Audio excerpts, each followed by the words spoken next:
This is the Decoding Obesity podcast, where we simplify, demystify, and decode obesity, helping you lose weight and feel great. So gear up for a fascinating journey through this ever-evolving field, and let's see what we find. And please remember that the thoughts and opinions on this podcast do not constitute medical advice. Don't forget to visit our website, www.decodingobesity.com, for show notes and more info. And now, here's your host of the Decoding Obesity podcast, Dr. Avishkar Sabharwal.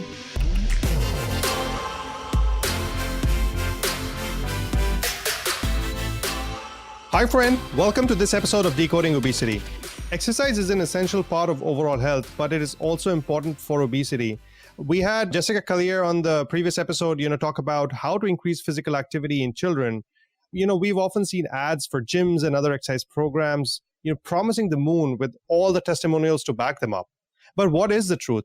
I'm happy to welcome Jessica back to my show. For all of you who don't know her, she's an experienced certified exercise physiologist, nutritionist, and a health coach with over 10 years of clinical weight management experience. She played several key roles in developing and delivering content and programs to improve the care of patients struggling with obesity. She currently works as a coordinator in bariatric medicine at Guthrie Medical Group. Welcome back, Jessica. Thank you for having me again. Yeah, the last episode was fun, and I think this is going to be as fun as well.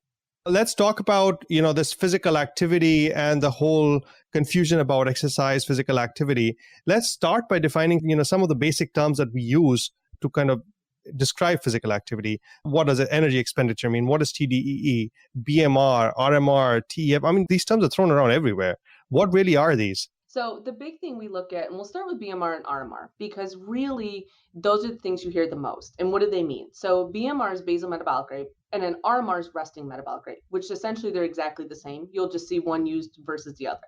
So I always use BMR. That's just what I've always been accustomed to. And BMR is important to know because that's the calories and things you burn at rest. Essentially, though, it's all the things that you do on a daily basis. It's how it keeps you alive. How many calories do you need a day to just survive?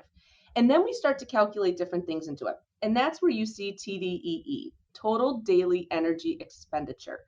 So that factors in your metabolic rate, your basal metabolic rate. And then usually what we do is multiply it by a certain number to account for how active you are. And there's a range of a couple different numbers. So it goes by, do you work a sedentary job and don't exercise? Do you work a very active job? Go to the gym 5 days a week. So that's how you're able to then skew those calories to make sure that when we're prescribing, diets and different programs, how do we properly feed you? Because that's really the goal is how do we properly feed you to help get the goals that you're trying to achieve? Then you start to look at, we've heard some things now, especially with the new year and everybody trying to sell us things, the thermic effect of food. This is where sometimes people have heard, if I eat something spicy, it's going to raise my metabolism. It's not, unfortunately. I've been hearing about celery since I was a teenager, that if you eat celery, you burn more calories to eat it than you consume. Not really true either. And the tricky part is if you look hard enough, there is a lot of research both ways, and it's kind of very controversial. I think you get in a funny game if you try to plan foods that might burn calories. I think that's a really tricky game. I always just say eat a really good diet, eat a very balanced diet, and burn your calories in a different way. Then we look at NEAT, and the NEAT comes into the picture with non-exercise activity thermogenesis. The reason this starts to come in is this is how we define physical activity versus exercise, because they are not the same. They go hand in hand and both are important, but one is not the other. And that's important to understand. Is physical activity by definition is the things we do on the movement that we do that's over sitting essentially. We will get our heart rate up for some of it, but it's not sustained long enough to get the benefits of exercise. And that's where exercise is important, is exercise is elevated heart rate for a sustained period of time, which then we see the improvement in cardiovascular health and its benefits. So we'll see this a lot of times is, I started parking farther from work, or I park farther in the grocery store. And that definitely is a great thing to do, but it doesn't count as our exercise for the day. It just increases our daily activity. And this also is important when it's been a few years now, more than a few, but when all the wearables came out, all the trackers and all those things, there was a big push for a while of just get your 10,000 steps. You don't necessarily need those 150 minutes a week of exercise that we've been talking about forever, but get your 10,000 steps. And now what we're starting to see, and the research is coming out, it's going to take some time, as always, is what we're finding is it's not just the 10,000 steps, it's what you do in those 10,000 steps. So if it's a lot of up and go, went to the grocery store, running around with your kids, and you hit 10,000 steps, you're going to notice you don't get the same effect as someone who did 30 minutes of continuous exercise in those in those 10,000 steps. And that's where we've started to see some push now of, I don't want to say getting back to the basics, but kind of starting to come back to the basics a little bit. So how does, where does NEAT fall into all of this? That's non-exercise activity thermogenesis. We're talking about, really increasing our activities so that our heart rates are really up. So in terms of, kind of management of obesity per se, what's the role of NEAT versus, say, exercise? I think the role of NEAT is how can we encourage you to be up on your feet more throughout the day? There's been a big push in, quote, sitting disease, we've called it. Now people who aren't moving for periods of time. And obviously anybody who's been working virtual, it's definitely been a big issue. But that's where NEAT plays in, is how do we encourage not only exercise, but how do we encourage you just to be more active throughout your day? And it does play a role because when you look at, weight loss, weight management, the more we get you up moving, whether we like it or not, we are burning more calories. You're not going to get the same cardiovascular effect, but we do know it's good for you to be up moving. We get better circulation. We know it helps with mood. And overall, you do burn more calories by at least being up and moving more throughout the day. Right. And, a lot of times when people go to the gym, they're sold on this idea that they can really outrun a bad diet. I have a donut, I'm just going to go on the treadmill and run it and burn it off. Mm-hmm. But we know that that's rarely happens. That's really not the truth. So what are really the guidelines in terms of, physical exercise for health benefits overall and specifically for obesity? And what is the data on the role of exercise in weight loss versus weight maintenance? So, well, then we'll break them up. And that's what's important is, so when you look at exercise with weight loss, and we'll start there first, we're still by the standards about 150 minutes a week. We're starting to see it inch up closer to 300. And there's been some studies starting to push it that way a little bit. But really the role with exercise in weight loss is to help support lean body mass. Because remember too, the more muscle or lean body mass we have, the higher your metabolic rate. That's what affects your metabolism. So as we lose weight, we try to preserve as much of our BMR as we can, because that's what long-term will help us sustain at a lower weight. What happens too is it does help make that caloric deficit that we need to lose weight. And it is hard to do so without exercise. But can we lose weight without exercise? Absolutely. Can we lose weight with just exercise and not changing how we eat? No. And we know that because really, a standard 30-minute walk, depending, and there's a lot of factors, speed, how much the person weighs, but let's just say about 250 calories will just be even number. That's not a huge deficit. And so if we go and have, like you said, like a donut, things like that, you're never going to be able to out exercise what you ate. And I always try to discourage talking about that too, because it sets up this, well, I can't have this because then I have to exercise this long. And it's like you separate the two. I'm exercising because of this goal. I'm eating well because of this goal. Even though they're both to help manage and treat obesity and maintain weight, but break them up a little bit. Right. And I think a lot of times what happens is all the machines that are out there and all the things that people use and all the apps that people use, they throw out these numbers. You walk for these many minutes and this is the average speed of walking and this is the expected number of calories that you're going to burn. Obviously, as we continue to exercise, we get better at a particular level. The number of calories that we burn are going to be less. The body becomes more efficient. So that kind of brings the question, how accurate are these measurements? And not only that, whenever you enter your data into an app, it'll tell you, okay, this is your BMR, and it'll ask you how active are you? Are you sedentary? Are you working or physically active, not active? And it'll throw a number that, okay, this is the amount of calories that you need to burn in a day, or this is your calorie goal for the day. How accurate are these? I mean, is there any data on this? And what about the calories that you see on the machines? So there's been some data, and I will be honest, I haven't looked at it in a while, but it's always been fairly inaccurate. And that's why I tell patients, don't look at the calories burned on these machines because they can be very, very, very inaccurate. I mean, really, it goes by any kind of BMR calculator. It's hard without actually measuring it through the tools that we have, because you also want to make sure, what is that body fat percentage? Because that makes a big difference. Because someone who we can weigh the same and be the same age, but if our body fat percentages are different, our metabolic rates are going to be completely different. So if we're the same and we go and hop on that machine, it's going to say we burn the same calories, but it didn't get any of the details needed to actually figure that out. So what I always tell patient recommendations is, don't look at that.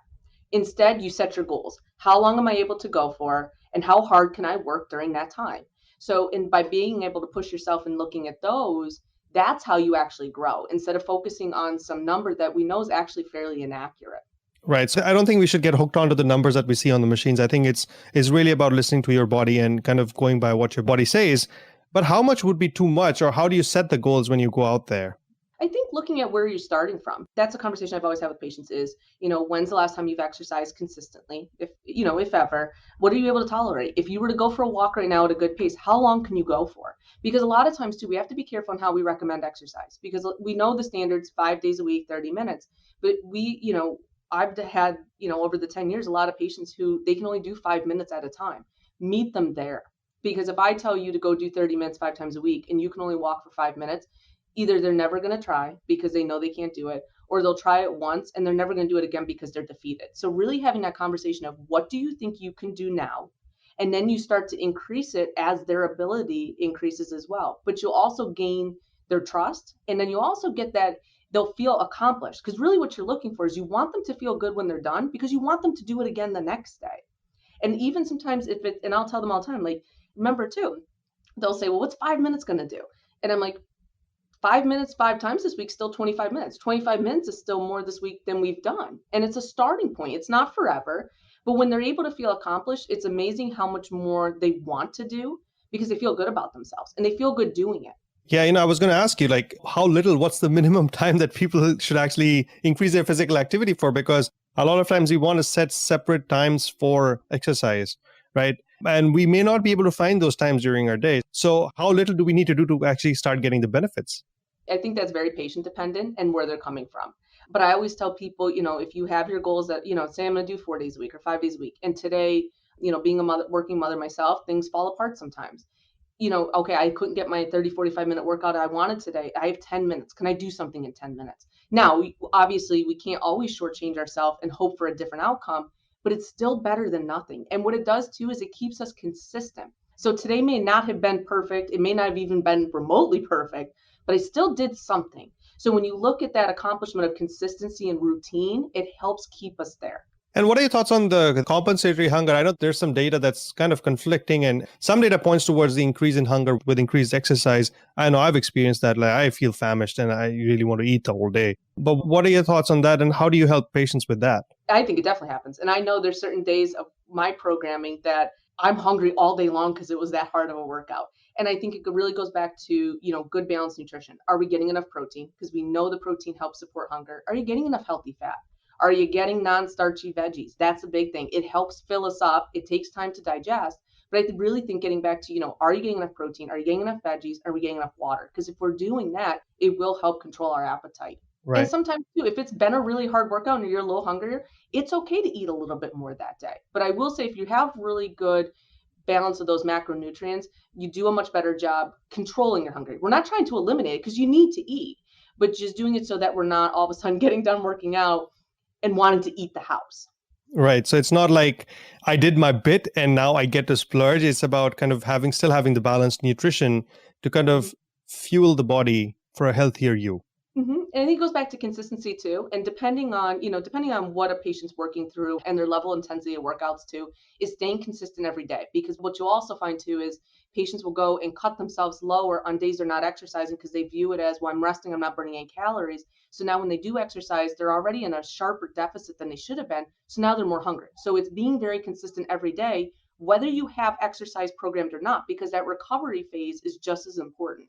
I see. One of the questions actually, one of my listeners emailed me was, how do I keep my resting metabolic rate up? We know that, with any weight loss, no matter how you do it, the basal metabolic rate or the resting metabolic rate is going to go down. So what do you recommend people do to kind of at least help it stay a little up? Exercise and protein, because it really goes back to the way we support our metabolic rate is maintaining lean body mass. And this goes with not only, and we'll see it, so I also work as part of a bariatric surgery program, and I've been the fitness specialist for that for a long time, is the patients who we can really control how much muscle they lose, their metabolic rate stays very close to what it did even 100 pounds ago. And it goes to not only a large weight loss, but it goes as aging, because we get that all the time is, I'm getting older, my metabolism's quote shot.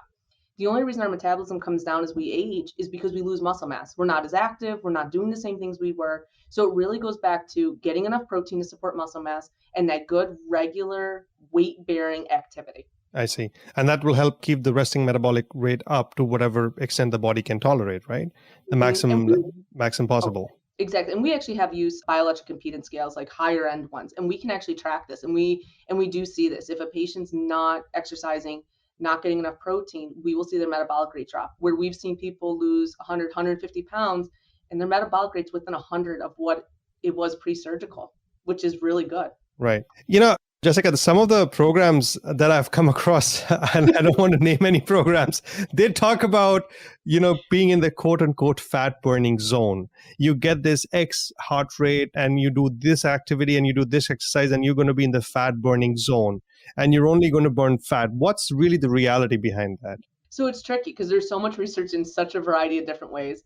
I feel like it's changed over the years. I'm definitely of the mindset that if you can maintain a higher heart rate for a longer period of time, that is always the way to go. Now, there's been some things that if you do low sustained heart rate, but I'm a firm believer if we can maintain a higher heart rate for a longer period of time, now you're improving that cardiovascular health because really your body doesn't say, oh, I 155 beats per minute. Now I'm in the cardio zone and I dropped 2 beats down and now I'm only burning fat. Unfortunately, we aren't that, our bodies don't figure it out that well. So what I always say is work at a pace that you can maintain for what you're trying to do that day, but be able to work as hard as you can. And when I say that, that doesn't mean, go all out and drop dead in 5 minutes. It means work as hard as you can and sustain it.